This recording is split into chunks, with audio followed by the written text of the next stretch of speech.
মসজিদের দরজা চেনে না যারা, সপ্তাহে একদিন মুরলি করার জন্য যায়।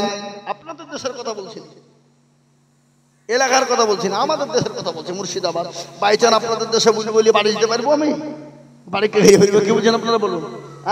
মসজিদের সেক্রেটারি কারা, সভাপতি ক্যাশিয়ার কারা, মসজিদের দরজা চেনে না যারা, সপ্তাহে একদিন মুরলি করার জন্য জুম্মায় নামাজ পড়তে যায়, কোটার পয়সা গালা গনে নিয়ে পকেটে ভরে বাড়ি চলে যায়, যাই না?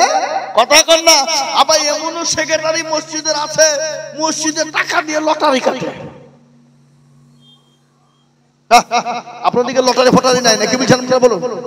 আচ্ছা, লটারি কাটে, লটারি কেটে বাপজি এরকম করে নুঙ্গিটারে গুজেছে শুক্রবারের দিন, তাড়াতাড়ি করে নামাজ পড়তে গেছে বাবা, আগামী করে উঠতে গিয়ে লটারি খুলে পড়ে গেছে, নুঙ্গি পড়ে গেছে। ও নুঙ্গি তোলা বাদ দিয়ে লটারি তুলছে, বলে ইজ্জত চলে যায়, যা কিন্তু বেইজ্জতি হওয়া যাবে না। আজ কোনটা বলবো কোনটা রাখবো ভালো করে শুনে নেন। আজকে ছেলেকে স্কুলে দেয় ইংলিশ মিডিয়ামে, মাস্টার করে, ডাক্তার করে, উকিল করে, জজ করে, ব্যারিস্টার করে, এমএ বিএ তৈরি করে, বাধা নাই, আপনি করুন। আপনি ইঞ্জিনিয়ারিং করুন, ছেলেকে ডাক্তার বানান, মাস্টার বানান, বাধা নাই। আপনার ছেলেকে আপনি বৈজ্ঞানিক বানান, কোনো বাধা নাই। আপনার ছেলেকে পয়সাওয়ালা গাড়িওয়ালা বানান, বাধা নাই। কিন্তু ছেলেকে ইংলিশ শেখার জন্য মাস্টারকে বলে, হোক মাস্টার সাহেব আমার ছেলেকে ইংলিশ মিডিয়ামে দিলাম, যত টাকা লাগে আমার ছেলেকে ইংলিশ শিখাইতে হবে, বাংলা শিখাইতে হবে, অঙ্ক ম্যান করতে হবে, যত টাকা লাগে দিব। কিন্তু মুসলমান গো, ও চব্বিশ পরগনার মুসলমানেরা, একবার বুকে হাত দিয়ে বলো, কোনদিন বলেছি হুজুর গো আমার ছেলে মেয়েকে কোরআন না শিখিয়ে দিবে, যত টাকা লাগে আমরা দিব? এরকম লোক একটাও খুঁজে পাওয়া যাবে না। যাবে? এই কথা বলুন না, কেন যাবে? আজকে কার দোষ দিবেন বাবা? আজকে বেধর্মী বেঈমানদের দোষ দিলে হবে না। আজকে মুসলমানদের ভিতরে এরকম লোক আছে না নাই? জোরে বলো। আল্লাহ চিনে না, রাসূল চিনে না, কোরআন চিনে না, মুসলমান মসজিদ চিনে না, নামাজ চিনে না, মসজিদ আজান খাইয়াল সালাত আল্লাহু আকবার আমরা বলি, আমরা ভাই গেল ভাই রাগ করলেন নাকি? আপনি একবার এখান থেকে ওখান, ওখান থেকে ওখানে পর্যন্ত না ঘুম আসছে? একটা গুট কালি খেতা তো, হ্যাঁ তাকে একে কি মাল বলা হয়নি? হ্যাঁ হয়নি খাবার তাম্বুল, হ্যাঁ দুঃখটা চালা মড়মড় করে চালাবে। বোঝা যা রে বোঝায় না রে, তারে বোঝায় কে? আর না বোঝা যে হু হু করে তাকে ভূতে ধরেছে। এ বাবা, গভীর রজনী আল্লাহর কাছে দোয়া করবে, আল্লাহ দোয়া কবুল করবে কি করবে না? জোরে কোন, জোরে কন্যা করবে কি না? আল্লাহ দোয়া কবুল করবে। আমি আপনাদেরকে কষ্ট দিব না, একটা কথা বলবো, মোটা কয়েক কথা শুনে নিন। আল্লাহ রাব্বুল আলামিন দুনিয়া জমিনে আমাদেরকে বানিয়েছে, ওয়া মা খালাকতুল জিন্না ওয়াল ইনসা ইল্লা লিয়াবুদুন। আল্লাহ বলে বান্দারে আমি জিন এবং ইনসানকে বানিয়েছি আমার ইবাদত করবা, আমার বড় হুকুম নামাজ আদায় করবা, আমার বড় হুকুম নামাজ পড়বা। বান্দা আমি আল্লাহ তোমাদেরকে চতুর্দিক থেকে হেফাজত করব। আল্লাহর কোরআন কি বলে নিয়েছে? ইন্নাস সালাতা তানহা আনিল ফাহশাই ওয়াল মুনকার।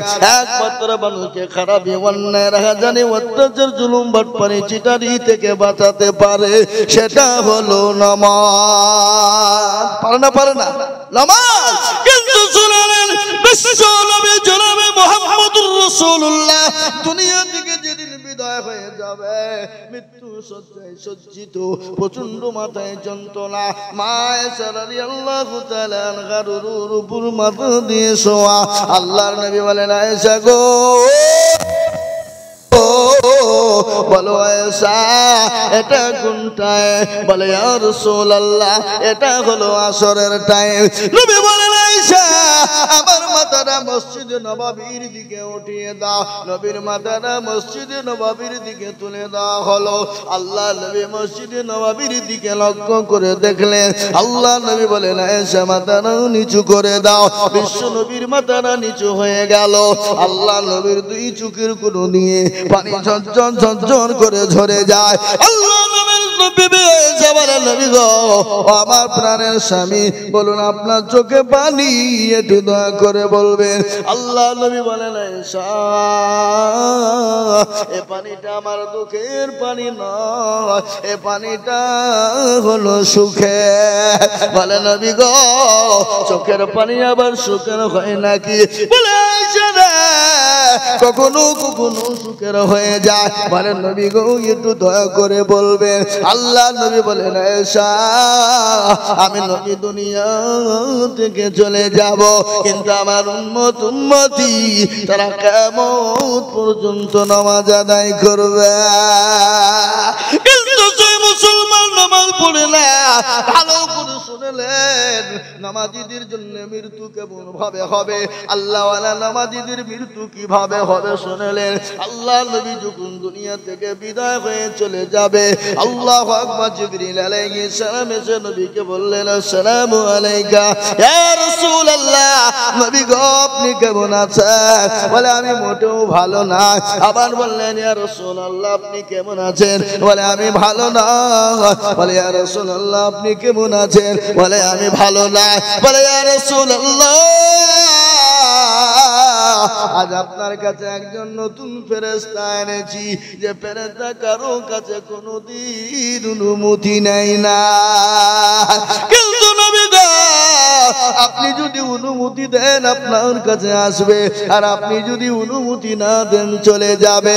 আল্লাহ নবী বললেন কাকে নিয়েছে?